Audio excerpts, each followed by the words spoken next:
আজরাইল আলাইহিস সালাতু ওয়াস সালামের চক্ষু দুইটা উহুদ পাহাড়ের চেয়েও বড় দেখা যায়। আজরাইলের প্রত্যেকটা পশমের কোরআন থেকে মনে হয় যেন আগুনের ফুলকি বের হয়। আজরাইল আলাইহিস সালাতু ওয়াস সালামের ভয়ঙ্কর সুরত দেখা গুনাহগারের চক্ষু দুইটা উল্টে যাবে, রূহটা করুণ নজর দিয়ে তাকায় থাকবে। আজরাইল আলাইহিস সালাতু ওয়াস সালাম গুনাহগারের রূহটার দিকে এত জোরে থাপা মারবে, কলিজার রগগুলো টাস টাস টাস টাস করে ছিঁড়ে যাবে। এই দুনিয়ার টাকাওয়ালা বাঁচতে পারবে না, গাড়িওয়ালা বাঁচা যাবে না, সম্পদওয়ালা বাঁচা যাবে না, দুনিয়ার থেকে বিদায় হওয়া লাগবে। একটা বারের জন্য হিসাব নিলে দেখো, আজরাইল যখন জানটারে থাবা দিয়ে নিয়ে যাবে, এবার তুমি আমি খুব একা, সাথী নাই বাতি নাই কেউ নাই। দামি বিছানার থেকে টানিয়া টানিয়া নামাইয়া ফুলের মধ্যে চাটাই বিছাইয়া তোমারে আমারে শোয়া দেয়।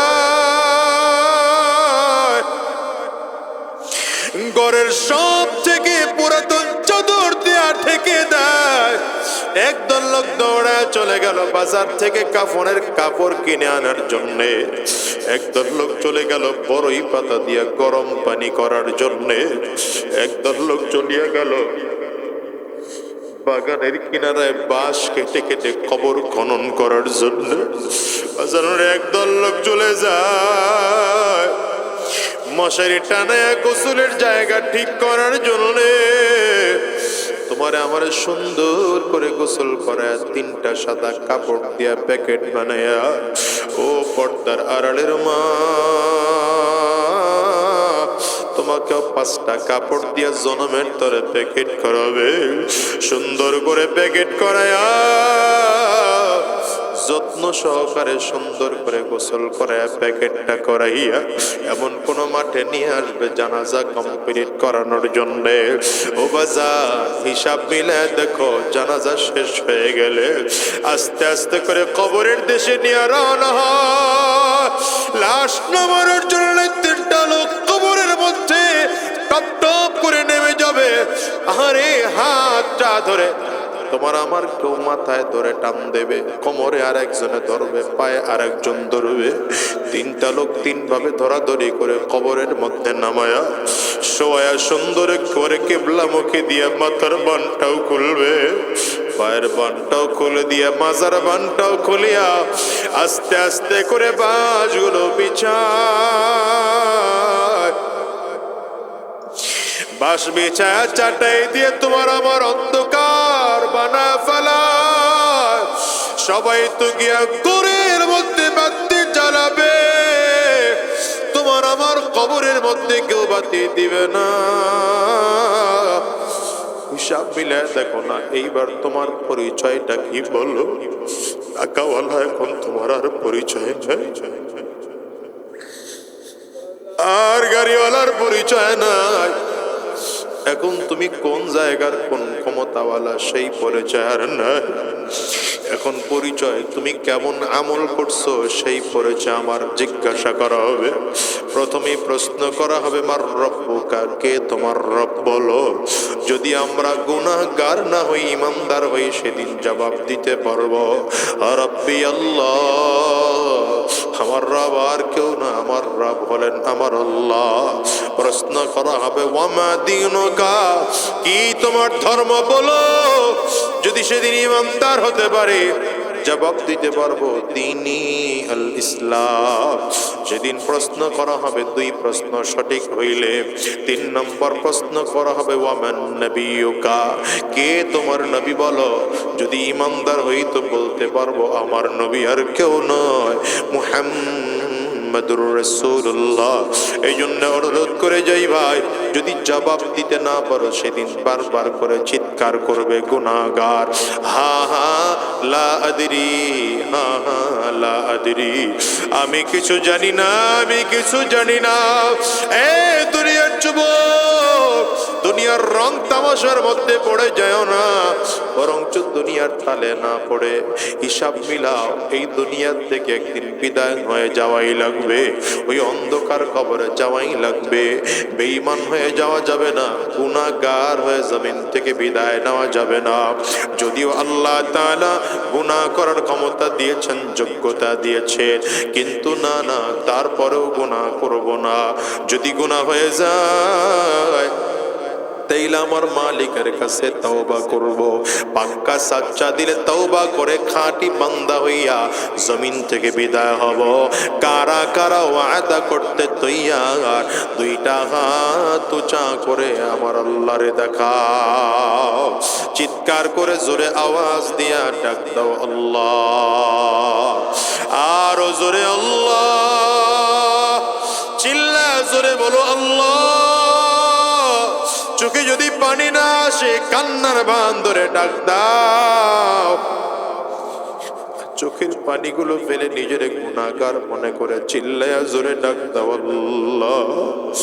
দয়ার মালিক, আমরা সব মানুষগুলো মিলে দুই হাত উঁচু করলাম, ওয়াদা করলাম আর হারাম রাস্তায় চলবো না, আর শয়তানি রাস্তায় চলবো না, আর গুনাহের পথে চলবো না। আল্লাহ তুমি কবুল করে নাও, কবুল করে নাও। চিল্লা বলো আমিন, আওয়াজ দিয়ে জোরে বলো আল্লাহুম্মা আমিন। বিসমিল্লাহির রাহমানির রাহিম। والذين جاهدوا فينا لنهدينهم سبلنا وإن الله لمع المحسنين. صدق الله العظيم وصدق رسوله النبي الكريم ونحن على ذلك من الشاهدين والشاكرين والحمد لله رب العالمين. سبحانك لا علم لنا إلا ما علمتنا إنك أنت العليم الحكيم. رب اشرح لي صدري ويسر لي أمري واحلل عقدة من لساني يفقه قولي. الحمد لله. মোরেলগঞ্জ জেলা অন্তর্গত মদিনাতুল উলুম কওমি মাদ্রাসার উদ্যোগে আয়োজিত আজকের এই 2 দিন ব্যাপী ওয়াজ মাহফিলের সমাপনী দিবস, সমাপনী অধিবেশন।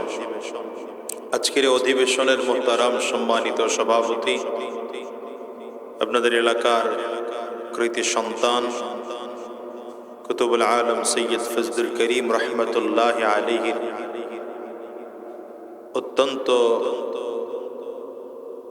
সুযোগ্য খলিফা, আমাদের উস্তাদুল্ল মুরব্বী হযরত মোরেলগঞ্জের পীর সাহেব হুজুর দামাত বরকাতুহুমুল আলিয়া, উপস্থিত অন্যান্য হযরত উলামায়ে কারাম, সম্মুখপানে সমবেত দিন প্রিয়, ইসলাম প্রিয়, দিনদার, ইমানদার মুমিন মুসলমান বর্ষে মুজাহিদ ভাইরা, বেসটা একটু কমাও, দিলে সাউন্ডটা বাড়ি খাবে না।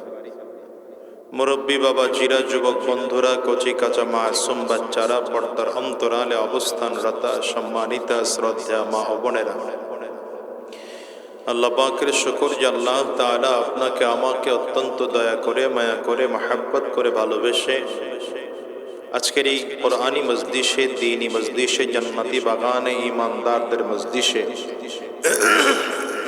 বিশেষ করে আল্লাহ পাকের জাকিরিন ও শাকিরিন বান্দাদের মজলিসে যে রব্বে করিম মৌলাই করিম আপনাকে আমাকে আসার বসার তৌফিক দিয়েছেন, এই জন্য শুকর আদায় করি, বলি আলহামদুলিল্লাহ। শীত অনেক বেশি, এই ঠান্ডার মধ্যেও যে আল্লাহ তাআলা আমাদেরকে এখানে আসার সুযোগ করে দিচ্ছেন, বুঝতে হবে আমরা আল্লাহ পাকের কাছে প্রিয় না হলে আল্লাহ এখানে আসার সুযোগ দিতেন না, ঠিক না? সুতরাং এখানে যে সময়টুকু আসলেন, এই সময়টুকুর দাম আছে না নাই? একটু কথা বললেন জোরে, আওয়াজ দিয়ে জবান খুলে। এই সময়টুকুর দাম আছে। যদি সময়টুকুর দাম থাকে, তাহলে সময়টাকে মূল্যায়ন করে কিছু কথা আমরা আমলের নিয়তে শুনবো ইনশাআল্লাহ। এই জন্য যুবকদেরকে বলবো, এই বয়স্ক মানুষদের থেকে শিক্ষা গ্রহণ করো, শিক্ষা গ্রহণ করে দ্বীন ও ইসলামের পথে নিজেকে প্রস্তুত করার জন্য চেষ্টা করো। পারবো তো ইনশাআল্লাহ? ইনশাআল্লাহর আওয়াজ নাই তো, জোরে বলেন পারবো তো? আল্লাহ আমাদের সকলকে তৌফিক দান করুন, বলেন আমিন। যে আয়াতে কারিমা তিলাওয়াত করেছি, আল্লাহ রাব্বুল আলামিন বলেন, ওয়াল্লাযীনা জাহাদু ফীনা লানাহদিয়ান্নাহুম সুবুলানা। আল্লাহ বলেন, আমার যে বান্দা আমি আল্লাহর রাস্তায় চলার জন্য চেষ্টা করে, মেহনত করে, ফিকির করে, আমি আল্লাহ তাআলা তাকে আমার পথে চলার রাস্তা দেখায় দিই। জোরে বলেন। এই জন্য বান্দার কাজ হলো চেষ্টা করা। বলেন বান্দার কাজ কি? সবাই বলেন বান্দার কাজ কি? সফলতা দেওয়ার মালিক কে? ডান হাতের আঙ্গুলটা উঁচা করে বলা যাবে, সফলতা দেওয়ার মালিক কে? বান্দার কাজ চেষ্টা। বলেন, আবার বলেন, বান্দার কাজ চেষ্টা কর। সফলতা দেওয়ার মালিক কে? কি চেষ্টা করব? এক নম্বর চেষ্টা, জাহান্নামের আযাব থেকে বেঁচে থাকার চেষ্টা করব। দ্বিতীয় নম্বর, জান্নাতে যাওয়ার চেষ্টা করব। তিন নম্বর, গুনাহ থেকে বেঁচে থাকার চেষ্টা করব। চার নম্বর, নেকের কাজ করার জন্য চেষ্টা করব। সর্বোপরি কোরআন ও সুন্নাহর পথে আল্লাহর আদেশ অনুযায়ী নবীজির প্রদর্শিত পথে জীবন পরিচালনার জন্য চেষ্টা করব। পারবো কিনা জানি না, চেষ্টা ছাড়ব না। কথা বলেন, পারবো কিনা জানি না, চেষ্টা। আল্লাহ তাআলা মানুষকে এমন ভাবেই বানিয়েছেন, চাইলে মানুষ গুনাহ করতেও পারে, গুনাহ থেকে বাঁচতেও পারে। চাইলে মানুষ জাহান্নামী রাস্তায় চলতে পারে, আবার চাইলে মানুষ জান্নাতের রাস্তায় চলতে পারে। কথা বলে না? চাইলে মানুষ হারাম রাস্তায় চলতেও পারে, চাইলে হারাম থেকে বাঁচতেও পারে। মানুষকে আল্লাহ তাআলা এই অধিকারটা দিয়ে বানাইছেন। ফেরেশতাদেরকে আল্লাহ তাআলা যে বানাইলেন, ফেরেশতাদের মধ্যে আল্লাহ তাআলা গুনাহ করার শক্তি দেন। ফেরেশতাদের মধ্যে কি নাই? গুনাহ করার, কথা কয় না, গুনাহ করার শক্তি নেই। গুনাহ করার স্বাদ ফেরেশতারা বোঝে না, গুনাহ করার মজা ফেরেশতারা বোঝে না। কারণ গুনাহ করতে হলে, অপরাধ করতে হলে যা যা যোগ্যতা দরকার, আল্লাহ তাআলা এই যোগ্যতা দিয়া ফেরেশতাদেরকে বানানি নাই। মানুষ অপরাধ করে কেন বলেন তো? গুনাহ করে কেন? অন্যায় করে কেন? এক নম্বর, রাগের কারণে। কিসের কারণে? জোরে বলেন। ফেরেশতাদের রাগ আছে? বলেন নাই। দেখেন আপনি, দুনিয়ার যত খুন খারাপি হয়, দুনিয়ার যত মারামারি, কাটাকাটি, হিংসা, হাসাদ, ফাসাদ, দ্বন্দ্ব, মূল গোড়ায় খুঁজলে দেখবেন রাগ। মানুষ অন্যায় করে কেন? গুনাহ করে কেন? অপরাধ করে কেন? লোভের কারণে। কিসের কারণে? লোভের কারণে। ফেরেশতাদের লোভ আছে? জোরে বলে না। তো লোভের কারণে মানুষ অন্যায় করে। বলেন কিসের কারণে? দেখেন না, ক্ষমতায় আসছিল 2008-এ। তো ভাই 2008-এ আসছো, মাশাআল্লাহ, জনগণ আনছে, 14তে ছাইরা দাও। কথা কয় না। 8-এ ক্ষমতা ভাই, এখন 14 তো ছাড়া যাবে না। আরো লাগবে।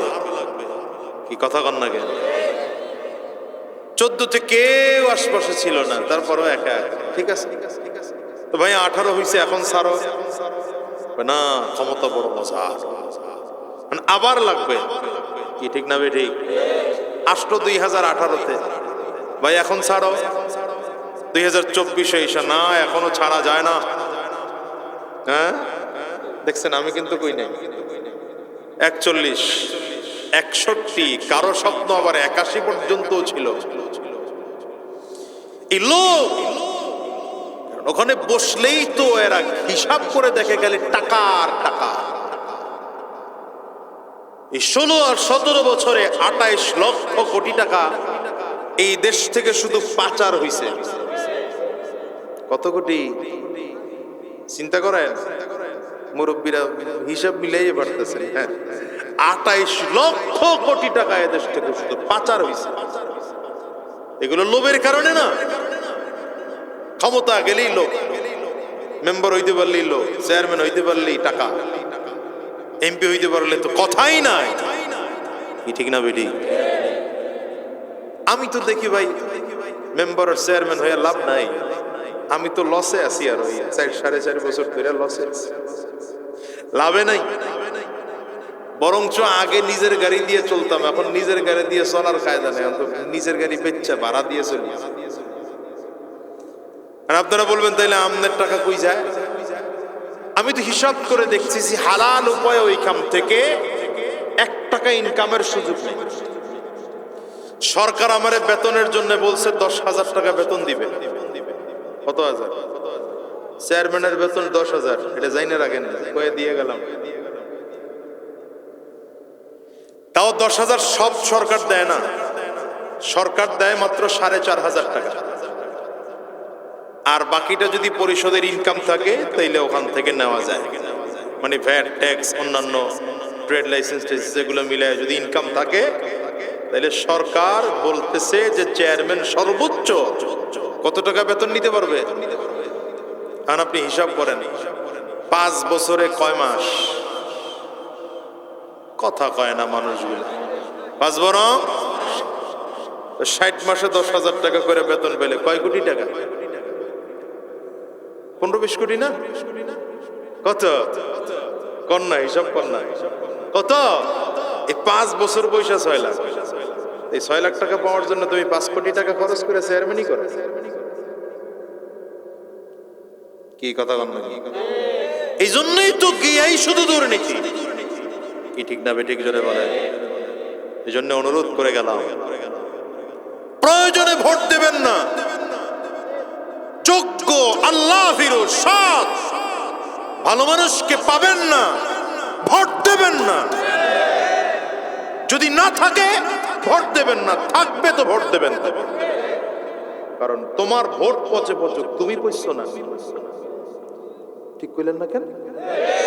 না আমি খুশি হইতে পারলাম না আপনাদের এই ঠিকের আওয়াজ। ভোট পচে পচুক, আপনি যেন না পচেন।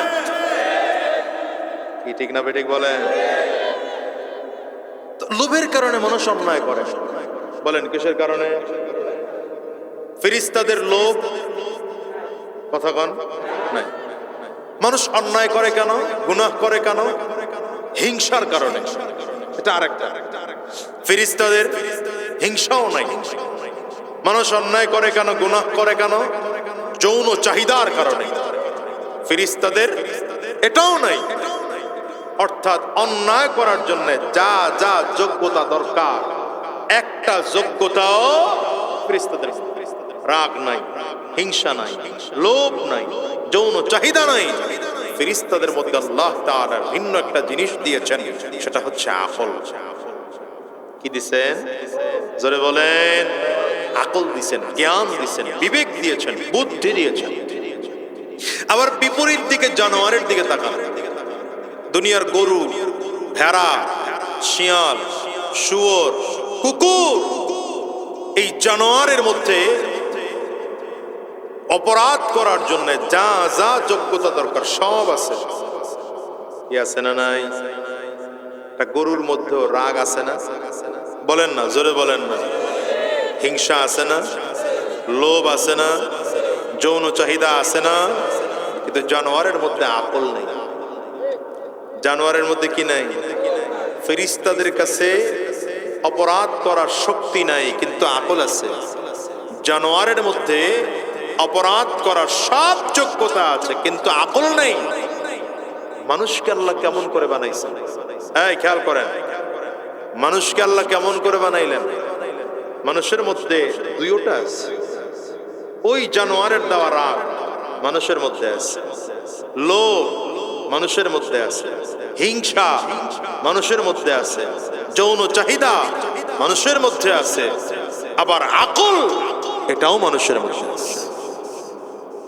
দেখেন, রাগ, হিংসা, লোভ এটা কিন্তু মানুষের অর্জনকৃত না, এটা আল্লাহ তাআলা বান্দার মধ্যে সৃষ্টিগতভাবে দিয়ে রাখছেন। ছোট বাচ্চাদের মধ্যেও রাগ আছে, কি আছে না নাই?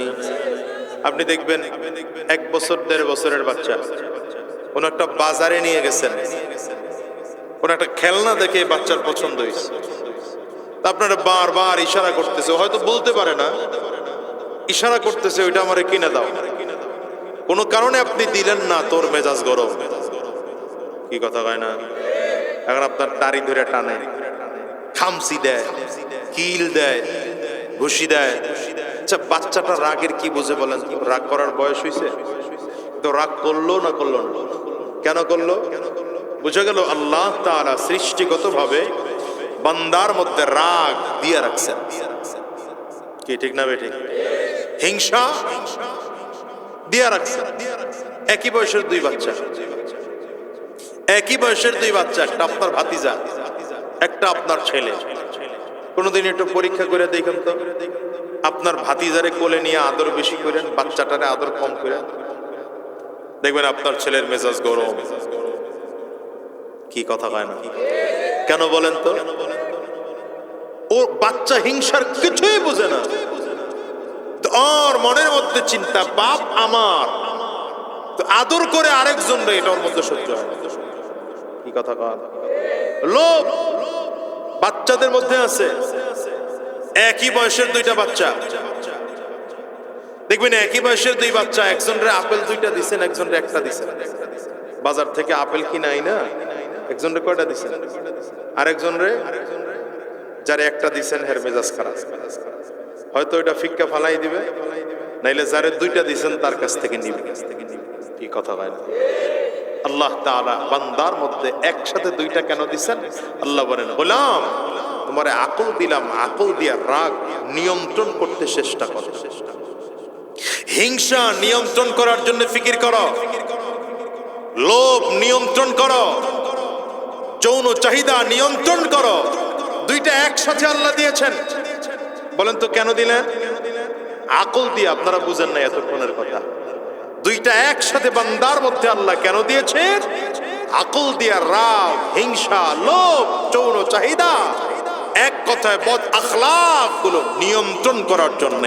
আল্লাহ বলেন, যদি নিয়ন্ত্রণ করতে পারো তবে আমি আল্লাহ পাকের ঘোষণা, ওয়ালাকাদ কাররামনা বনি আদম, ওয়ালাকাদ কাররামনা বনি আদম, আমি আল্লাহ তাআলা ওই মানুষটার জন্য ঘোষণা করলাম যেই মানুষটা নিজের আকল দিয়া নিজের বদ আখলাক গুলোকে নিয়ন্ত্রণ করতে পারে, ওই মানুষটা আমি আল্লাহ পাকের কাছে সব মাখলুকের থেকে দামি মানুষ, এমনকি মানুষটা ফেরেশতার থেকেও দামি। কিন্তু যে মানুষটার মধ্যে আকল আছে, নিজের আকল দিয়া নিজের রাগকে নিয়ন্ত্রণ করতে পারে নাই, আকল দিয়া লোভ নিয়ন্ত্রণ করতে পারে নাই, আকল দিয়া নিজের হিংসাটাকে নিয়ন্ত্রণ করতে পারে নাই, আকল দিয়ে নিজের যৌন চাহিদা নিয়ন্ত্রণ করতে পারে নাই, আকল দিয়ে নিজের বদ আখলাক গুলো নিয়ন্ত্রণ করতে পারে নাই। আরব বলেন, উলাইকা কাল আনআম বাল হুম আযাল, উলাইকা হুমুল গাফিলুন।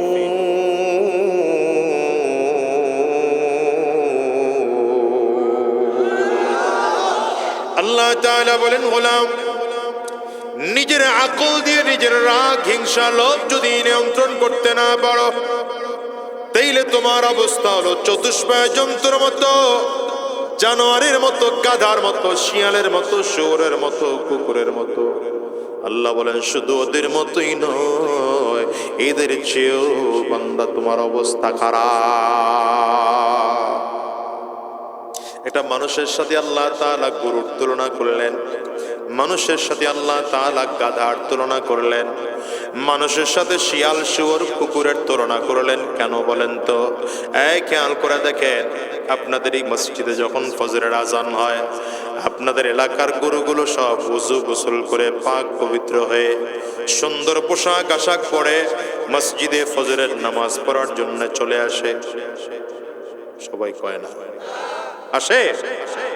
যারা আসতে দেখছেন হেরা চুপ থাকেন, আর যারা দেখেন নাই তারা না বললেন। আসে? আমার আপনার সমাজে এমন কিছু মানুষ আছে না নাই? কথা কয়। ফজরের আজান মসজিদের মধ্যে হয়, কিন্তু এই আল্লাহর বান্দা মসজিদের মধ্যে আসে না, জোহরের সময় মসজিদে আসে না, আসরের সময় আসে না, মাগরিবেও আসে না, এশার নামাজেও এসে উপস্থিত হয় না, বাসায় বসেও পড়ে না। তাইলে বলেন তো এই মানুষটার মধ্যে গরুটার মধ্যে কোনো পার্থক্য আছে নি? একটা গরুর কাজ কয়টা বলেন তো? দুইটা। কয়টা? কথা বলে না। কয়টা? খাওয়া আর ঘুম। একটা গরুর কাজ কয়টা? খাওয়ার, বলেন বলেন, খাওয়া আর ঘুম। একটা গরুকে আপনি সারা রাত গরুর ঘরে বাইন্ধা রাখবেন, সারা রাত শুধু খায়, সারা রাত ঘুমায়, সকালবেলা 8টা সাড়ে 8টার সময় উঠাইলেন, হালকা হালকা রোদ আসছে, ওরে নিয়ে কি বলে ক্ষেতের মধ্যে নিয়ে বাইন্ধা রেখে আসলেন। ওরে যদি সুন্দর করে বুঝেন, এই গরু, এই যে আইল, আইল কয় না, আইলের বাম সাইডেরটা আরেকজনের ক্ষেত, ডান সাইডেরটা আমার ক্ষেত। কি কথা বল না? ভালো করে প্যান্ডেল ট্যান্ডেল সাজায়া মাইক টেক দিয়া সুন্দর করে বুঝাইলেন, বাম সাইডের ক্ষেতে মুখ দেওয়া তোর জন্য হারাম, এটা নাজায়েজ, কোরআন হাদিসে নিষেধ আছে। কথা কয় না?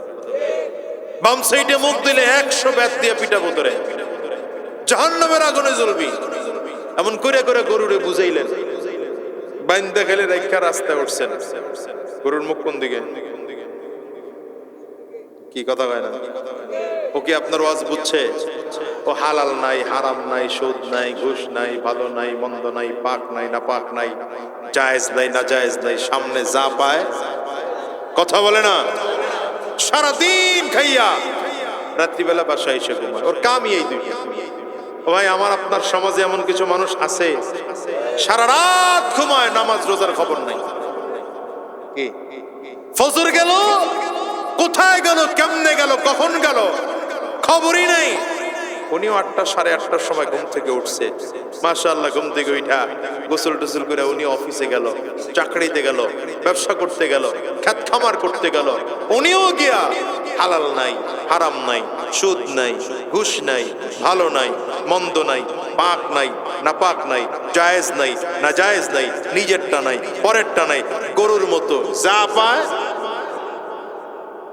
তাহলে বলেন, এই গরুটার মধ্যে মানুষটার মধ্যে পার্থক্যটা কি? কোনো পার্থক্য আছে? আরে আছে, কিছু না থাকলে কি বালহুম আদাল হয়? আল্লাহ বলেন বরাবর না, খালি জানোয়ারের থেকেও মানুষটা খারাপ। জানোয়ারের থেকে খারাপ কেমন করে? এই খেয়াল করেন, জানোয়ারের মধ্যে তো আকল নাই, মানুষের মধ্যে কি আছে? ওই যে বললাম না শুরুতে, জানোয়ারের মধ্যে জ্ঞান নাই, আপনার আমার মধ্যে জ্ঞান আছে। জানোয়ারের মধ্যে আকল না থাকার পরেও আর আমার কাজ যদি আকলহীন গরুর মতো হয়, জানোয়ারের মধ্যে জ্ঞান নাই, আপনার আমার মধ্যে জ্ঞান থাকার পরেও আপনার আমার কাজ যদি জ্ঞানহীন জানোয়ারের মতো হয়, আল্লাহ বলেন তাইলে তোমার অবস্থা জানোয়ারের মতো না, বাল হুম আদাল, ওর থেকেও খারাপ। কি ঠিক না বেঠিক বলে? এখন প্রশ্ন হলো, জান্নাতি মানুষ কেমনে হওয়া যাবে? দামি মানুষ কেমনে হওয়া যাবে? ফেরেশতার থেকেও দামি কেমনে হওয়া যাবে? এইটা হওয়ার একমাত্র মাধ্যম আকলটারে কাজে লাগাইতে। আকলটারে কি করতে হবে? ক্ষমতা পাওয়ার জন্য আকল না, টাকাওয়ালা হওয়ার জন্য আল্লাহ আকল দেন নাই, বাড়ি গাড়িওয়ালা হওয়ার জন্য আল্লাহ আকল দেন নাই। আপনি দুনিয়ার বাস্তবতা দেখেন, দুনিয়ায় হাজারো এমন মানুষ পাবেন আকল কম ক্ষমতা বেশি। কি আছে না নাই? চায়ের দোকানে বসে দেখবেন বুদ্ধির অভাব নাই, কি বুদ্ধি মাশাআল্লাহ। আমার কথা যদি শুনতো দেশ ছেড়ে পালানো লাগতো। তো আপনি বুদ্ধি দেন না কেন? আমার কথা কেউ শুনে? হাজারো দুনিয়ার আকলওয়ালা দেখবেন সম্পদ কম, আবার আকল মোটেও নাই, অনেক সম্পদওয়ালা। ঢাকা নামের এক লোক আছে, কোটি কোটি টাকার মালিক, নিজের স্বাক্ষর দিতে জানতো না, ইন্তেকাল করছে। নাম বলবো না, বললে হয়তো কেউ চিনবেন। টিপসই দিয়ে টাকা উঠে, অথচ তার সামনে MBBS, FRCS, MA pass, BA pass, doctorate degree ওয়ালারা এসে দাঁড়ায় থাকে। আমি একবার তার সামনে বসা, তার অফিসে মাস্টার্স পাস দুইজন, টাই টুই সুন্দর করে পড়াটরা, এরা এসে খালি বারবার সার সার সার সার কইতেছে আর কাগজে স্বাক্ষর নিতেছে। আমার কে হুজুর চিনে নাই দুইজন রে? বলে না চিনি না তো। এরা বাংলাদেশের লেখাপড়া শেষ করে, বাহির থেকেও লেখাপড়া করে ডিগ্রি নিয়ে আসছে, ডক্টরেট। এরা খালি আমারে স্যার কয়, আমি তো কিছুই জানি না। আমারে স্বাক্ষর দিতে কয়, আমি ওখানে খালি টিপসই দেই। তাহলে আপনার স্যার কয় কেন? কয় যে আমার টাকা আছে। টাকাওয়ালা হওয়ার জন্য আকল লাগে না, ক্ষমতাওয়ালা হওয়ার জন্য আকল লাগে না। আকল লাগে আল্লাহ পাইতে হলে, আকল লাগে জান্নাত পাইতে হলে, আকল লাগে জাহান্নাম থেকে বাঁচার জন্য আকল লাগে, কবরের আযাব থেকে বাঁচার জন্য আকল লাগে। এই জন্যই তো আকল থাকার পরেও যদি জাহান্নামের আযাব থেকে বাঁচতে না পারো, আল্লাহকে না চিনো, রাসূলকে না চিনো, তো মক্কার কাফির মুশরিকরা তাকে আবুল হাকাম হিসাবে ডাকলেও আল্লাহ এবং তার রাসূল তারে ডাকে আবু জাহাল কয়া। আবু জাহিল্লার নাম কি?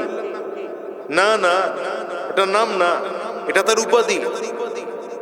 নাম ছিল আমর ইবনে হিশাম। নবীজি দোয়া করেছিলেন না, আল্লাহুম্মা আইজ্জিল ইসলাম বিআহাদিল উমরাইন, আয় আল্লাহ দুই উমরের এক উমরকে ইসলামের জন্য কবুল করে ইসলামের সম্মান বাড়িয়ে দাও। এর মধ্যে এক উমর হলো উমর ইবনুল খাত্তাব রাদিয়াল্লাহু আনহু, আর এক উমর হলো আমর ইবনে হিশাম। এটা হলো আবু জাহল। কিন্তু এর মক্কার কাফির মুশরিকরা আবুল হাকাম বলতো, কেন? বুদ্ধির বাপ। কিসের বাপ? বুদ্ধিবার বাপ মানে ক্ষমতায় কেমনে থাকতে হবে এই বুদ্ধি ভালো ছিল। রাস্তার কাজ কম দেখায় কেমন করে টাকা নিজের অ্যাকাউন্টে ঢুকাইতে হবে এই বুদ্ধি ভালো ছিল। খালটারে 2-3 কোপ দিয়া বিশাল খান পাউনের প্রজেক্ট দেখায় টাকা কেমনে নিতে হবে এই বুদ্ধি অনেক ভালো ছিল। কথা বলে না তো? কি ঠিক না ঠিক বলেন? ব্যাংকের সফটওয়্যার হ্যাক করে লক্ষ কোটি টাকা কেমন করে পাচার করতে হবে এই বুদ্ধি ভালো ছিল। তো ওই বুদ্ধি ছিল না যেই বুদ্ধিতে ইসলাম ওয়ালা হওয়া যায়, ওই বুদ্ধি ছিল না যেই বুদ্ধিতে আল্লাহ ওয়ালা হওয়া যায়, সেই বুদ্ধি ছিল না যেই বুদ্ধিতে জান্নাত পাওয়া যায়, এই বুদ্ধি ছিল না যেই বুদ্ধিতে কবরের আযাব থেকে মাফ পাওয়া যায়। এজন্য আল্লাহ এবং তার রাসূল বলে এটা আবুল হাকাম না, আবু জাহাল মূর্খের বাপ। তাহলে আল্লাহ তাআলা আকল কেন দিবেন বলেন? বলেন না আকল কেন দিবেন? দ্বীনের পথে চলার জন্য। এক কথায় উত্তর দেন, আকল কেন দিবেন? সবাই বলে না? হ্যাঁ, তবে দ্বীনের পথে চলার জন্য আকল যথেষ্ট না। দ্বীনের পথে চলার জন্য আকল যথেষ্ট না। এইজন্য নবী বলেন তারাকতু ফীকুম আমরাইন লান তাদিল্লু মা তামাসসাকতুম বিহিমা কিতাবাল্লাহ ওয়া সুন্নাত রাসূলি। পয়গম্বর বলেন দুনিয়ার মানুষেরা শুনে নাও, দুনিয়ার আকল তোমার দ্বীনের পথে চলার জন্য যথেষ্ট না।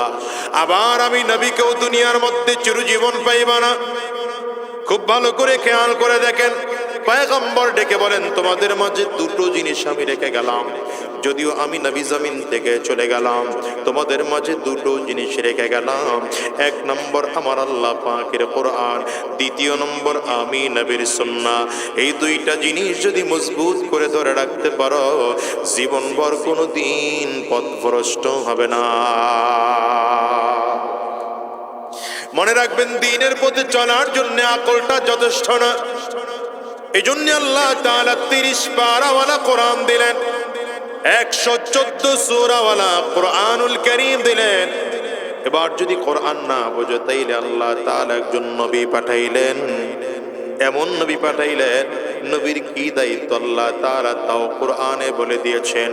হুয়াল্লাযী বাআসা ফিল উম্মিয়িনা রাসূলাম মিনহুম ইয়াতলু আলাইহিম আয়াতি ওয়া ইউযাক্কিহিম ওয়া ইউআল্লিমুহুমুল কিতাবা ওয়াল হিকমা ওয়া ইন কানু মিন ক্বাবলু লাফি যালালিম মুবিন।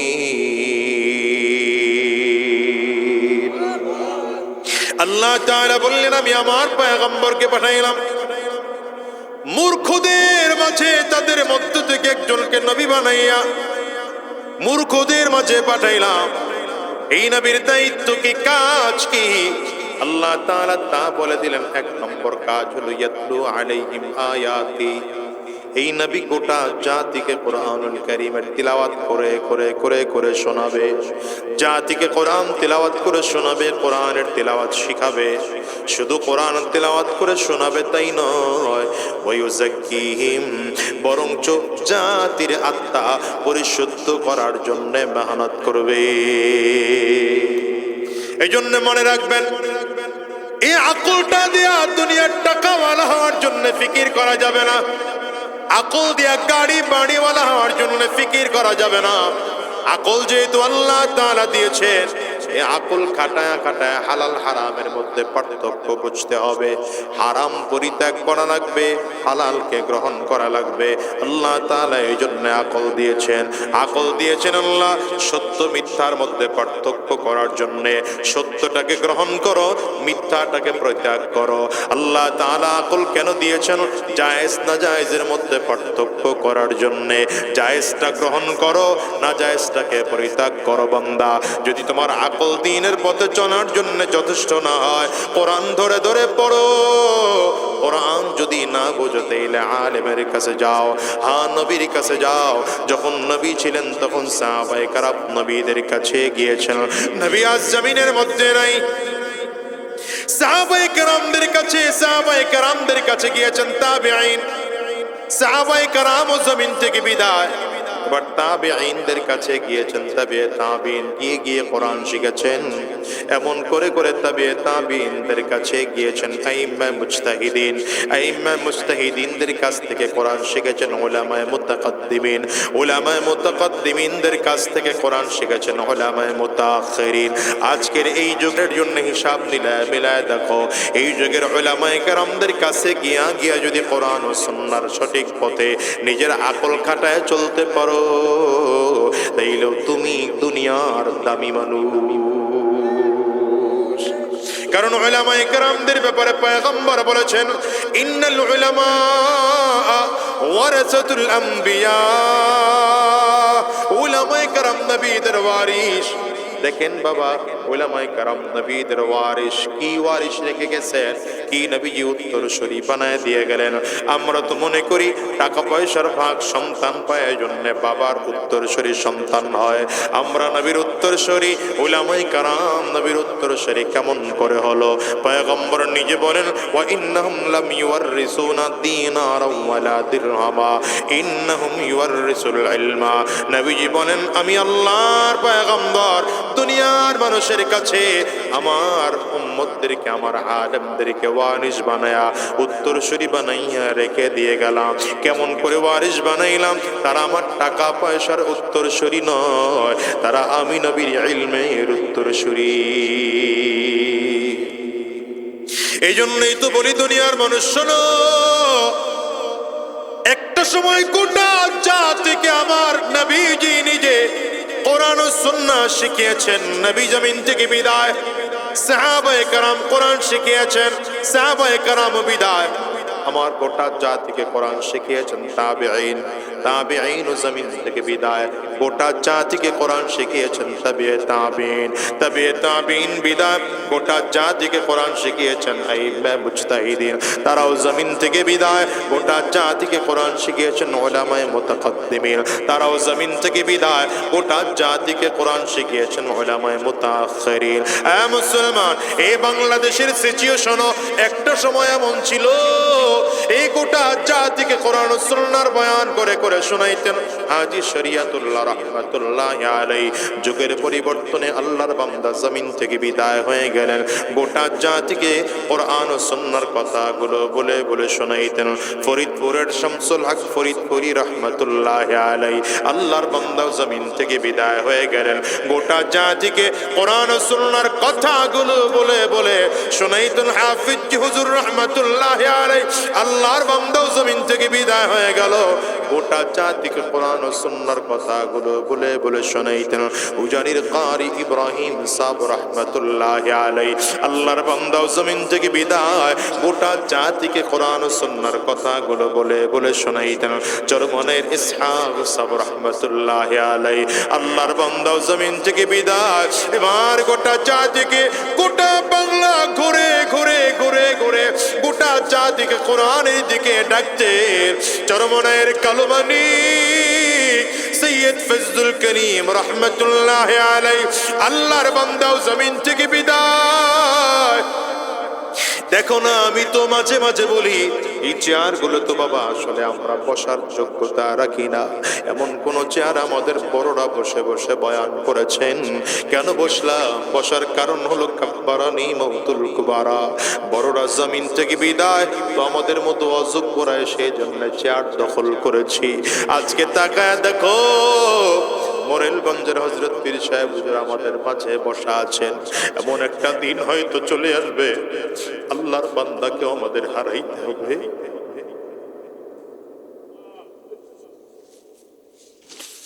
এমন একটা দিন আসবে, আমি আজাদিকেও জমিন থেকে বিদায় হয়ে যাওয়া লাগবে রে মুসলমান। আমাদের বড়রা ধীরে ধীরে জমিন থেকে বিদায়। এখনো যদি কোরআন ও সুন্নাহর পথে আলেমদের কাছে এসে এসে না ছিল, উলামায়ে কেরামদের কাছে এসে এসে যদি এখনো দিন শিখতে না পারো, বলো তো কবে তুমি দিন শিখবা? কবে তোমার মধ্যে পরিবর্তন আসবে বলো? আকলটা কেন দিয়েছেন বাবা? বারবার বারবার করে বলি, আল্লাহ তাআলা টাকাওয়ালা হওয়ার জন্য আকল দেন নাই, সম্পদওয়ালা হওয়ার জন্য আকল দেন নাই, গাড়ি বাড়িওয়ালা হওয়ার জন্য আকল দেন নাই, দুনিয়ার প্রাসাদ অট্টালিকা হওয়ার জন্য আল্লাহ তাআলা আকল দেন নাই, মেম্বার চেয়ারম্যান এমপি মন্ত্রী হওয়ার জন্য আল্লাহ তাআলা আকল দেন নাই। মানুষ একটা বারের জন্য হিসাব দিলে দেখো, এই দুনিয়ার বহু আকলওয়ালা আছে, টাকা পয়সা মোটেও নাই, কিন্তু তোমাকে আমাকে যেহেতু আল্লাহ তাআলা আকল দিয়েছে, তাকায় দেখো কত অসুস্থ মানুষ তোমার আমার সামনে আছে। তোমার আমার মতো মাথা আছে, হাত আছে, পা আছে, কিন্তু তার আকলটা ঠিক নাই, পাগল হয়ে হয়ে রাস্তায় ঘুরে। দুনিয়াতে এমন মানুষ খুঁজতে পাওয়া যাবে সব ঠিক আছে কিন্তু চোখ দিয়ে দেখতে পায় না। দুনিয়াতে এমন মানুষ খুঁজতে পাওয়া যাবে সব আল্লাহর বান্দার ঠিক আছে কিন্তু হাত দিয়ে ধরতে পারে না। দুনিয়ার এমন মানুষ অনেক আছে, দুনিয়ার সব ঠিক আছে কিন্তু পা দিয়ে চলতে পারে না। সাবধান দুনিয়ার মুসলমান, শোনো, কয়দিন দুনিয়া বাঁচবা বলো? ধীরে ধীরে ধীরে ধীরে আকলটা বিলীন হয়ে যাইতেছে।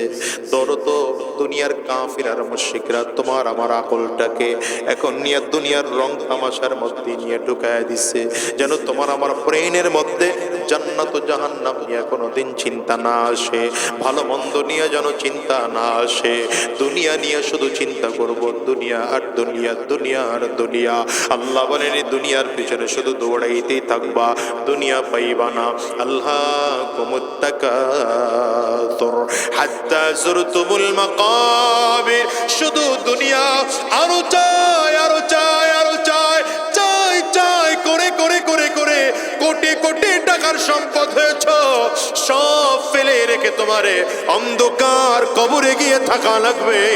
এই জন্য অনুরোধ করে যাই বাজার, গুনাহ করা যাবে না। যদিও গুনাহ করার শক্তি আমার আল্লাহ তাআলা দিয়েছেন, কিন্তু গুনাহ করা যাবে না। যদি গুনাহ হয়ে যায় তো চোখের পানি ফেলে আমার মালিকের কাছে তওবা করে যাওয়া লাগবে। সাহাবায়ে কেরাম জীবনে কোনোদিন গুনাহ করেন নাই।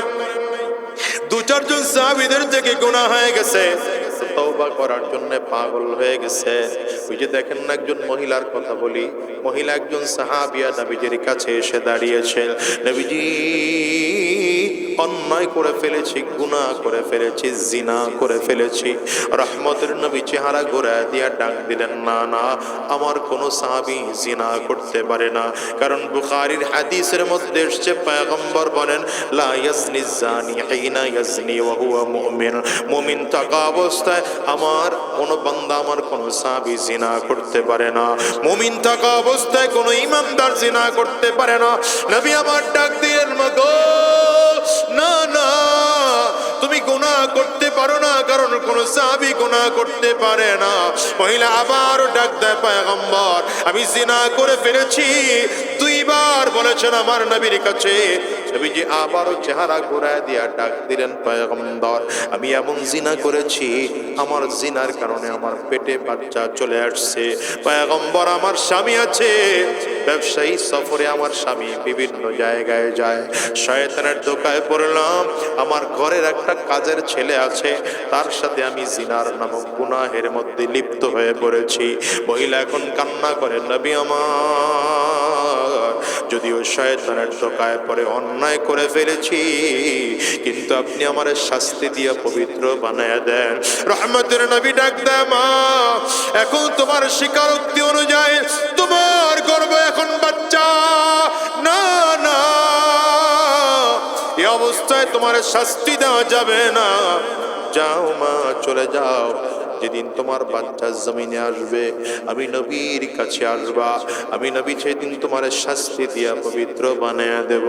নবীর দরবার থেকে মহিলা বের হয়, আর চোখের পানিগুলো ফেলে ফেলে কান্না করে, আর ডেকে বলে, আল্লাহ, হায়াত এত লম্বা হবে কিনা জানি না, আমার হায়াতটুকু অন্তত এতটুকু বাড়ায়া দাও, যেটুকু হায়াত বাড়াইলে আমি আমার গুনাহের শাস্তি দুনিয়াতে ভোগ করে জমিন থেকে বিদায় হয়ে যাইতে পারি।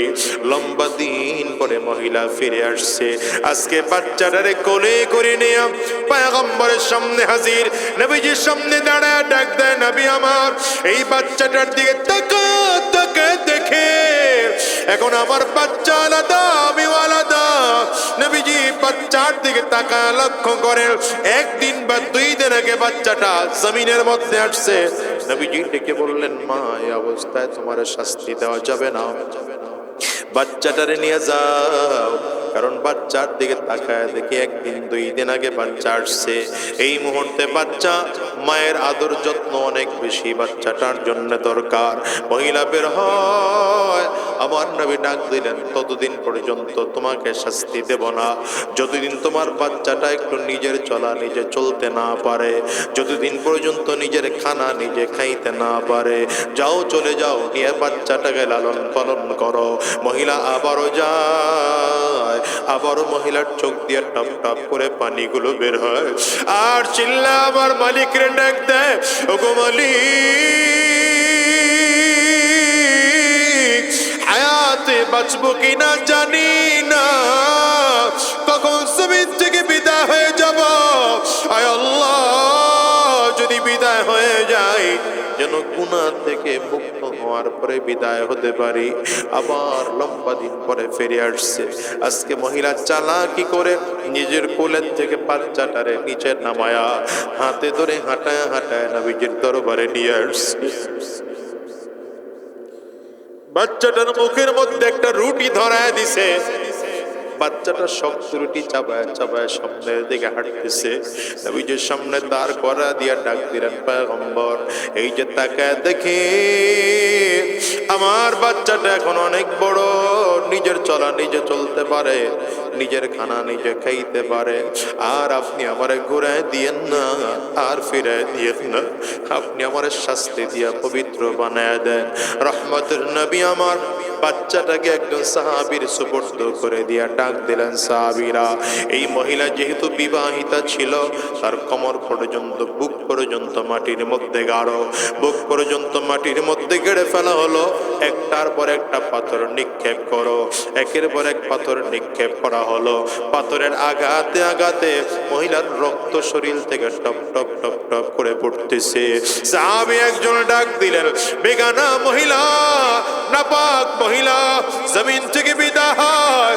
নবী আমার ডাক দেয়, সাহাবী সাবধান, এই মহিলাকে এখন আর নাপাক মহিলা বলবা না, আর চরিত্রহীনা মহিলা বলে ডাক দিবা না, এখন এই মহিলাকে আর জিনাকারিনী বলে ডাক দিবা না। যদিও মহিলা শয়তানের ধোঁকায় পড়ে অন্যায় করে ফেলেছে, যদিও মহিলা শয়তানের ধোঁকায় পড়ে গুনাহ করে ফেলেছে, কিন্তু এই মহিলা এমন পাক্কা সাচ্চা দিলে আমার মালিকের কাছে তওবা করেছে। এই তওবা যদি মদিনার সব মানুষদের মাঝে ভাগ করে দেওয়া হয়, আমার আল্লাহ 70 জন গুনাহগারের পক্ষ থেকে তওবাটা কবুল করে নিবে। এই জন্য অনুরোধ করে যাই রে বাজার, বলো তো দুনিয়ায় কয়দিন থাকবা? আজ আছি আগামীকাল থাকবো, দুনিয়ায় এমন কোনো গ্যারান্টি নেই, বরঞ্চ দুনিয়ায় আসার সিরিয়াল আছে বাবা, যাওয়ার কিন্তু কোনো সিরিয়াল নেই। আমি তো প্রায় বলি, এই দুনিয়া আসার সময় আগে দাদা আসে, তারপরে বাবা আসে, তারপরে সন্তান আসে। যাওয়ার সময় মনে হয় বাবা দুনিয়ায় থাকে, সন্তান জমিন থেকে বিদায় হয়, দাদা দুনিয়া থাকে, নাতি জমিন থেকে বিদায় হয়। তোমার আমার ক্ষেত্রেও এমন হতে পারে কি পারে না? একটু চিল্লায় আওয়াজ করে বলো না। যুবক রে, দিলের কান লাগায় কথাগুলো শোনো। আজরাইল তো পেছনে গুরু গুরু গুরু গুরু করে ঘুরে, কোন দিন জানি আমার মালিকের আদেশ হয়, আর কোন দিন জানি আজরাইল সামনে এসে দাঁড়ায় যায়। গুনাহগারের সামনে যখন আজরাইল দাঁড়াবে, গুনাহগার তাকায় তাকায় দেখবে আজরাইলের পা দুইটা জমিনে পাতা, 7 আসমানের উপরে। একটা হাত পৃথিবীর পূর্ব প্রান্তে, আর এক হাত পৃথিবীর পশ্চিম প্রান্তে দেখা যায়। আজরাইল আলাইহিস সালাতু ওয়াস সালামের চক্ষু দুইটা উহুদ পাহাড়ের চেয়েও বড় দেখা যায়। আজরাইলের প্রত্যেকটা পশমের কোরআন থেকে মনে হয় যেন আগুনের ফুলকি বের হয়। আজরাইল আলাইহিস সালাতু ওয়াস সালামের ভয়ঙ্কর সুরত দেখা গুনাহগারের চক্ষু দুইটা উল্টে যাবে, রূহটা করুণ নজর দিয়ে তাকায় থাকবে। আজরাইল আলাইহিস সালাতু ওয়াস সালাম গুনাহগারের রূহটার দিকে এত জোরে থাপা মারবে, কলিজার রগগুলো টাস টাস টাস টাস করে ছিঁড়ে যাবে। এই দুনিয়ার টাকাওয়ালা বাঁচতে পারবে না, গাড়িওয়ালা বাঁচা যাবে না, সম্পদওয়ালা বাঁচা যাবে না, দুনিয়ার থেকে বিদায় লাগবে। একটা বারের জন্য হিসাব নিলে দেখো, আজরাইল যখন জানটারে থাবা দিয়ে নিয়ে যাবে, এবার তুমি আমি খুব একা, সাথী নাই, বাতি নাই, কেউ নাই। দামি বিছানার থেকে টানিয়া টানিয়া নামাইয়া ফুলের মধ্যে চাটাই বিছাইয়া তোমারে আমারে শোয়া দেয়। ঘরের সব থেকে পুরাতন চাদর দেয়া ঠেকে দেয়। একদল লোক দৌড়ায় চলে গেল বাজার থেকে কাফনের কাপড় কিনে আনার জন্যে। একদল লোক চলে গেল বড়ই পাতা দিয়ে গরম পানি করার জন্যে। একদল লোক চলিয়া গেল বাগানের কিনারায় বাঁশ কেটে কেটে কবর খনন করার জন্য। বাজারের একদল লোক চলে যায় মশারি টানায় গোসলের জায়গা ঠিক করার জন্য। তোমার আমার সুন্দর করে গোসল করায় 3টা সাদা কাপড় দিয়া প্যাকেট বানায়া, ও পর্দার আড়ালের মা, তোমাকে কেউ 5টা কাপড় দিয়ে জনমের তরে প্যাকেট করাবে, সুন্দর করে প্যাকেট করায়া যত্ন সহকারে সুন্দর করে গোসল করায়া প্যাকেটটা করাইয়া এমন কোন মাঠে নিয়ে আসবে জানাজা কমপ্লিট করানোর জন্য। ও বাজার, হিসাব মিলে দেখো, জানাজা শেষ হয়ে গেলে আস্তে আস্তে করে কবরের দেশে নিয়ে রওনা হয়। লাশ নামানোর জন্য 3টা লোক কবরের মধ্যে টপ টপ করে নেমে যাবে। আরে হাতটা ধরে তোমার আমার কেউ মাথায় ধরে টান দেবে, কোমরে আর একজনে ধরবে, পায়ে আর একজন ধরবে। 3টা লোক 3 ভাবে ধরাধরি করে কবরের মধ্যে নামায়া শোয়া সুন্দর করে কিবলামুখী দিয়ে মাথার বানটাও খুলবে, পায়ের বানটাও খুলে দিয়ে মাজার বানটাও খুলিয়া আস্তে আস্তে করে বাঁশগুলো বিছায়। বাঁশ বিছায়া চাটাই দিয়ে তোমার আমার অন্ধকার বানা ফেলায়। সবাই তো গিয়া ঘরের মধ্যে বাতি জ্বালাবে, তোমার আমার কবরের মধ্যে কেউ বাতি দিবে না। হিসাব মিলে দেখো না, এইবার তোমার পরিচয়টা কি বলো? টাকাওয়ালা এখন তোমার আর পরিচয় নাই, আর গাড়িওয়ালার পরিচয় নাই। এখন তুমি কোন জায়গার কোন ক্ষমতাওয়ালা সেই পরিচয় আর নাই। এখন পরিচয় তুমি কেমন আমল করছো সেই পরিচয় আমার জিজ্ঞাসা করা হবে। প্রথমেই প্রশ্ন করা হবে, মার রব্বুকা, কে তোমার রব বলো। যদি আমরা গুনাহগার না হই, ইমানদার হই, সেদিন জবাব দিতে পারবো রব্বি আল্লাহ, আমার রব আর কেউ না, আমার রব হলেন আমার আল্লাহ। প্রশ্ন করা হবে, ওয়ামা দীনুকা, কি তোমার ধর্ম বলো। যদি সেদিন ইমানদার হতে পারে জবাব দিতে পারবো দীনি আল ইসলাম। সেদিন প্রশ্ন করা হবে 2 প্রশ্ন সঠিক হইলে। 3 নম্বর প্রশ্ন করা হবে, ওয়ামান নবিয়ুকা, কে তোমার নবী বলো। যদি ইমানদার হই তো বলতে পারবো আমার নবী আর কেউ নয়, মুহাম্মাদুর রাসূলুল্লাহ। এই জন্য অনুরোধ করে যাই ভাই, যদি জবাব দিতে না পারো সেদিন বারবার করে চিৎকার করবে গুনাহগার, হা হা লা আদরি, হা হা লা আদরি, আমি কিছু জানি না, আমি কিছু জানি না। এ দুনিয়ার যুবক, দুনিয়ার রং তামাশার মধ্যে পড়ে যায় না, বরঞ্চ দুনিয়ার তালে না পড়ে হিসাব মিলাও। এই দুনিয়ার থেকে একদিন বিদায় হয়ে যাওয়াই লাগবে, ওই অন্ধকার কবরে যাওয়াই লাগবে।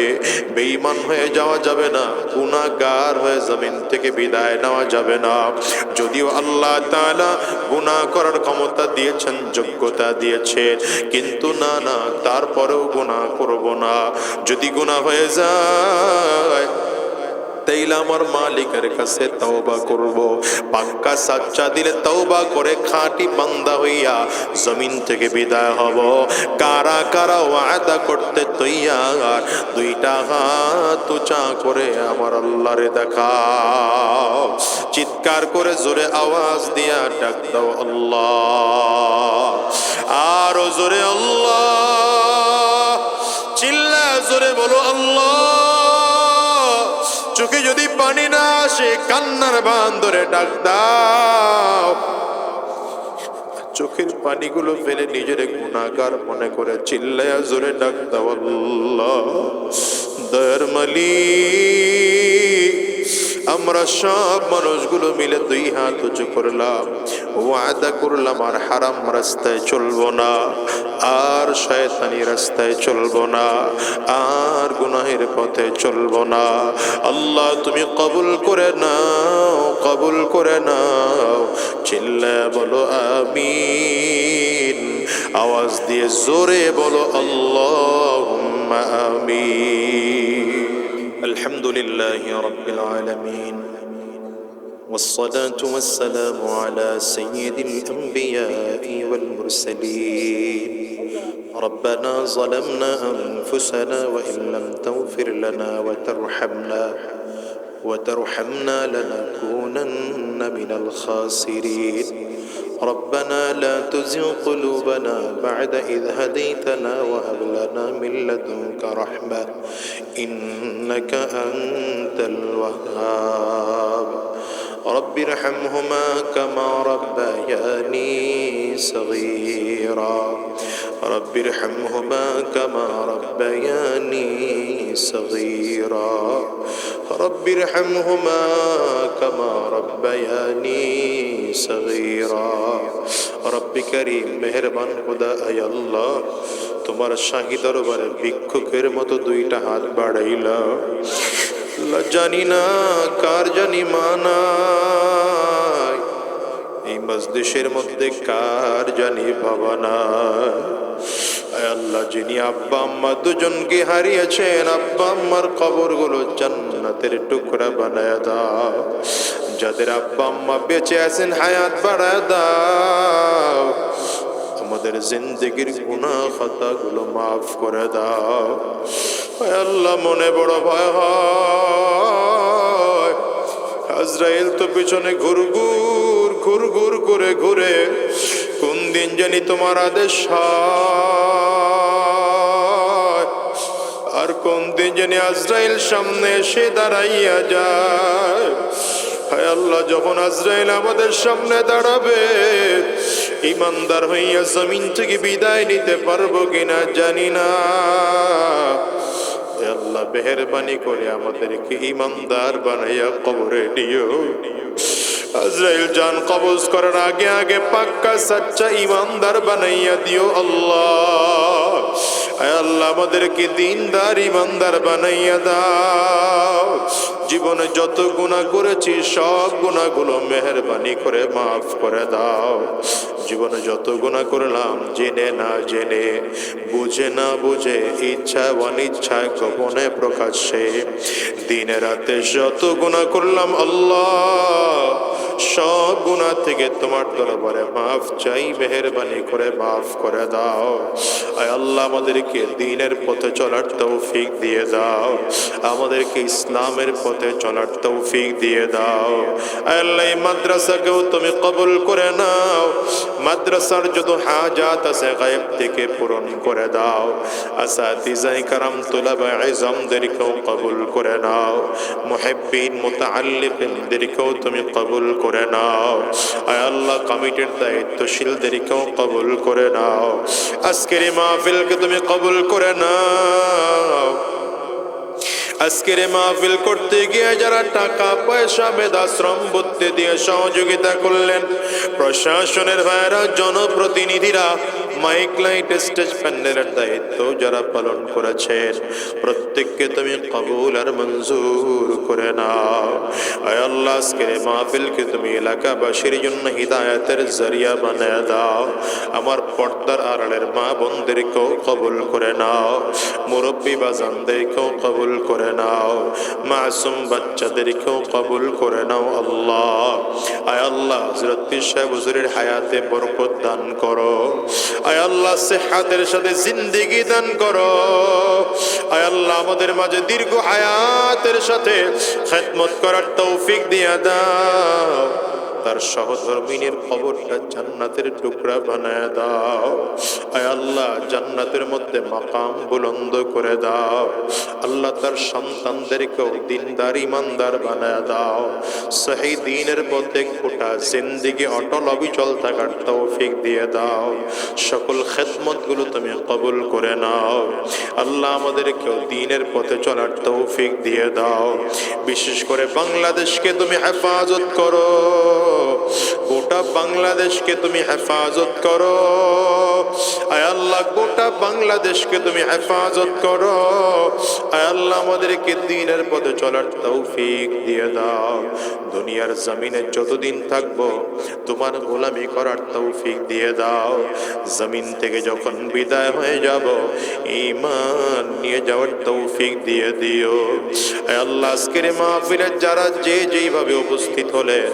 গভীর রাত পর্যন্ত বসেছিলেন আমাদের সিনার মধ্যে তোমার মুহাব্বতের নূর ঢুকায়া দাও আমাদের কাউকে খালি হাতে বাড়ি ফিরা দিও না আল্লাহ